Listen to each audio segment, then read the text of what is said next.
उपवासामध्ये तेच पदार्थ खाऊन कंटाळा आला असेल तर असा हा मस्त कुरकुरीत उपवासाचा समोसा ह्याला तुम्ही पॅटीस सुद्धा म्हणू शकता. कमी तेलावरती आपण तयार केलेला आहे. तर 1 वाटी शाबू तांदूळ हलकेसे गरम करून घेतले. मिक्सरमधून ह्याचं छान असं पीठ आपल्याला बारीक असं पीठ तयार करून घ्यायचं आहे.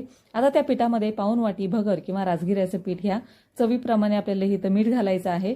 थोडं थोडं पाणी घालून हे आपल्याला घट्टसर मळून घ्यायचं आहे. आता इथे मी 1 चमचा जिरं पण टाकलेलं आहे. तुमच्याकडे उपवासाला जिरं चालत नसेल तर नाही घेतलं तरी सुद्धा चालेल. व्यवस्थित ह्याचा घट्टसर आपल्याला गोळा तयार करून घ्यायचा आहे.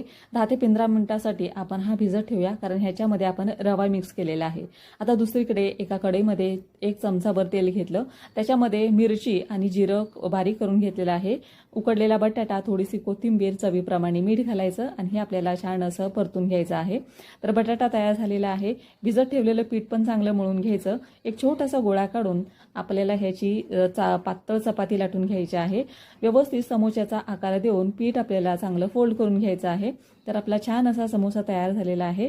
तर व्यवस्थित अगदी छान असं कुरकुरीत होईपर्यंत हे छान समोसे मीडियम आचेवरती आपल्याला खमंग असे भाजून घ्यायचे. तर उपवासाला काहीतरी वेगळं म्हणून हा पदार्थ तुम्ही नक्की ट्राय करून पहा. चवीला छान लागतो, बनवायला सोपा आहे, लहानांपासून मोठ्यांपर्यंत सगळ्यांनाच आवडेल. तुम्हाला ही रेसिपी कशी वाटली मला कमेंट करून नक्की सांगा आणि ह्या आषाढी एकादशीला नक्की ट्राय करा.